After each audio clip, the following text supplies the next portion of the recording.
Taong 2020, target ng Land Transportation Office o LTO na matapos ang kanilang backlog o kakulangan sa paggawa ng plaka.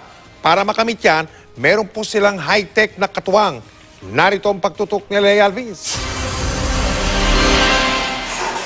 Pinaaandar na ng Land Transportation Office ang IDE robot, isang automated embosser press para sa plaka ng mga sasakyan. Sa pamamagitan ng robotic arm na ito, mapapabilis ang pag-iimprenta ng mga plaka. 700 plaka kada oras ang kayang i-produce ng IDE robot na ito. Sa loob makikita ang dalawang embosser press na siyang nag-e-emboss ng mga letra at numero sa plaka. Paglabas ng plaka, sasalang naman ito sa hot stamping foiling machine na siyang magkukulay sa mga letra at numero.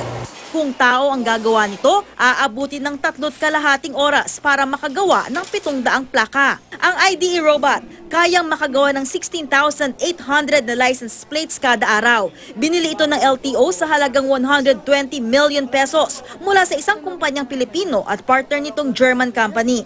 Malaki raw ang matutulong nito para matapos ang backlog sa mga plaka pagsapit ng taong 2020. Sa ngayon, 300,000 na plaka para sa mga sasakyang nirehistro hanggang June 30, 2016 ang kailangang habulin ng LTO. Iba pa yan sa 80,000 na backlog para sa mga sasakyang nirehistro mula July 1, 2016. Pero mas malaki ang pangangailangan para sa motorcycle plates. 7.1 million ang for replacement ang plaka. Tinatayang 3 milyon naman ang hindi pa nare-rehistro. We feel that kung ano ang backlog ng ating mga plaka, unti-unting matutugunan na. Plano ng LTO na magdagdag ng isa pang IDE robot na sasabayan pa rin ng manual stamping at foiling machines na nakakagawa ng 27,000 license plates kada araw. Gusto sana natin yung sinasabi ni Presidente na paglabas ng sasakyan, dapat may ORCR, may plaka.